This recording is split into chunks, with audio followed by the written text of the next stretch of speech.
السلام علیکم ورحمۃ اللہ وبرکاتہ۔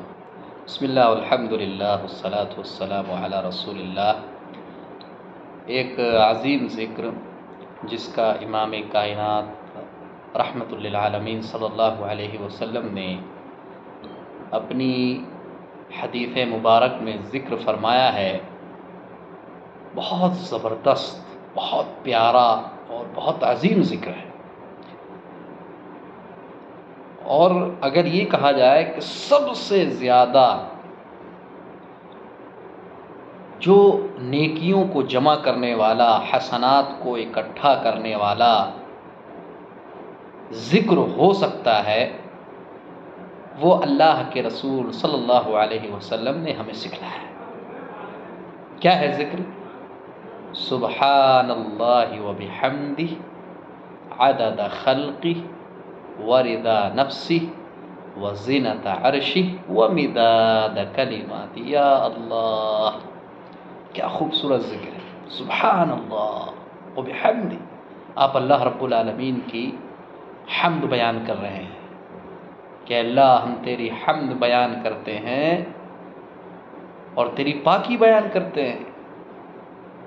اللہ رب العالمین کا تقدس، اللہ رب العالمین کی بڑائی، اللہ رب العالمین کی کبریائی، اللہ رب العالمین کی پاکی، بلا شبہ اس سے بڑھ کر کوئی چیز ہے ہی نہیں۔ جب آپ نے اللہ رب العالمین کی پاکی بیان کر دی کہ اللہ رب العالمین، ہم تیری ذات کو ہر عیب سے، ہر نقص سے پاک سمجھتے ہیں، تو مبرہ ہے ہر اس چیز سے جس کو یہ مشرکین تیرے خلاف اگلتے ہیں، بولتے ہیں، بکتے ہیں، چاہے وہ مشرک ہوں، چاہے وہ نصارہ ہوں، کرسچنس ہوں، چاہے وہ یہودی ہوں، چاہے وہ ملحد ہوں، اتھیسٹ ہوں۔ اللہ، صرف اور صرف ہم تیری پاکی بیان کرتے ہیں تیری حمد کے ساتھ۔ یا اللہ، کتنا پیارا ذکر ہے۔ پھر آپ کیا کہتے ہیں؟ سبحان اللہ وبحمدہ عدد خلقی۔ یا اللہ، اس قدر اللہ تیری ہم حمد بیان کرتے ہیں کہ جس قدر تو نے مخلوقات کو پیدا کیا ہے۔ یا اللہ، کون جانتا ہے اللہ کی مخلوقات کی تعداد؟ کیا آپ کو پتا ہے کتنی مخلوقات کو اللہ نے پیدا فرمایا ہے، اور کتنی وہ پیدا کر رہا ہے، اور کتنی وہ پیدا کرنے والا ہے؟ کوئی نہیں جانتا۔ ان گنت مخلوقات ہیں اللہ رب العالمین کی، ان گنت بے شمار مخلوقات اللہ رب العالمین کی ہیں۔ بتائیے، آپ اس قدر اللہ کی حمد بیان کرتے ہیں اس ذکر میں کہ صرف اور صرف اللہ رب العالمین جانتا ہے کہ اس کی مخلوق کی تعداد کتنی ہے۔ کوئی نہیں جانتا، کسی کے پاس علم نہیں ہے۔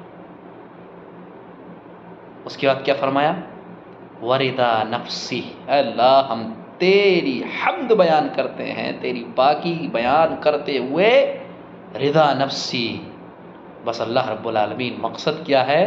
تجھے راضی کرنا مقصد ہے، تجھے خوش کرنا مقصد ہے، بس تیری خوشنودی کے لیے ہم اللہ تیری حمد بیان کرتے ہیں۔ تو اس سے محبت ہے رب العزت، تو عظیم ہے رب العزت۔ مقصد یہی ہونا چاہیے ایک مومن کا، ایک موحد کا، ایک توحید پرست کا، ایک اللہ والے کا، ایک ولی اللہ کا، کہ وہ صرف اور صرف اللہ کو خوش کرنے کے لیے اللہ کا ذکر کرے، اللہ کی حمد بیان کرے، اللہ کی پاکی بیان کرے۔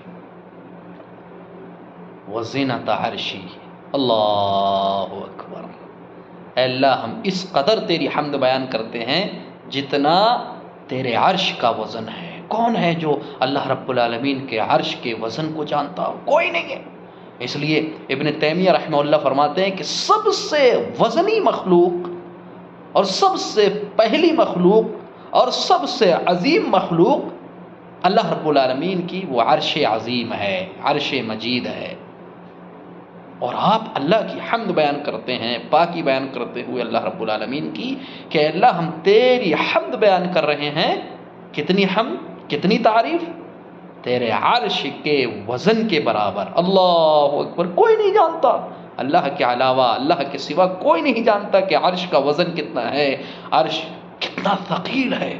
تمام مخلوقات میں سب سے زیادہ وزنی، بھاری اگر اللہ کی کوئی مخلوق ہے تو وہ عرش ہے، جیسا کہ ابن تیمیہ رحمہ اللہ نے اپنی کتاب الرسالہ العرشیہ میں اس کا ذکر فرمایا ہے۔ اس کے بعد کیا فرمایا؟ وَبِدَادَ كَلِمَاتِ، اللہ ہم تیری حمد بیان کرتے ہیں، تیری جتنے بھی کلمات ہیں ان کے برابر۔ کون جانتا ہے اللہ کے کلمات کیا ہے؟ کوئی کسی کو علم ہے کہ اللہ کے کتنے کلمات ہیں؟ اگر سارے سمندر ان کو سیاہی بنا لیا جائے اور سارے درخت ان کو قلم بنا لیا جائے اور جن اور انس اور جتنی بھی مخلوقات ہیں، اگر اللہ رب العالمین کی حمد بیان کرنے کے لیے بیٹھیں، اس کی تعریف بیان کرنے کے لیے بیٹھیں، اس کے کلمات کو شمار کرنے کے لیے بیٹھیں، نہیں کر سکتے۔ اللہ کی قسم سمندر کی سیاہی ختم ہو جائے گی، سارے درختوں کے قلم ختم ہو جائیں گے، درخت ختم ہو جائیں گے، لیکن اللہ کی حمد بیان نہیں کر سکتے۔ کتنا پیارا ذکر ہے! کتنا وقت لگے گا آپ کو؟ 1 منٹ؟ 1 منٹ نہیں، 1 منٹ بھی نہیں لگے گا۔ تو آپ 1 منٹ میں 4 بار 5 بار 10 بار بھی پڑھ سکتے ہیں ذکر کو۔ کیا ذکر ہے؟ میں دہراتا ہوں، سبحان اللہ و بحمدہ عدد خلقہ ورضا نفسہ وزنۃ عرشہ ومداد کلماتہ۔ میرے اسلامی بھائیوں اور بہنوں، اس ذکر کو کثرت سے پڑھا کرو۔ جب بھی، جہاں پر بھی، جس وقت بھی آپ فراغت حاصل کرو، اس ذکر کو پڑھو، اپنی جو زبان پر جاری رکھو۔ بہت پیارا ذکر ہے، اللہ کی قسم بہت پیارا ذکر ہے، اور اسی لیے میں نے چاہا کہ آپ کے سامنے اس ذکر کو اللہ کے نبی صلی اللہ علیہ وسلم کی زبان مبارک سے بیان کردہ اس پیارے ذکر کو، اس پیاری حدیث کو آپ کے سامنے رکھوں۔ اللہ رب العالمین ہمیں زیادہ سے زیادہ اس کا ذکر عظیم کرنے کی توفیق ارزانی بخشے، آمین۔ والسلام علیکم ورحمۃ اللہ۔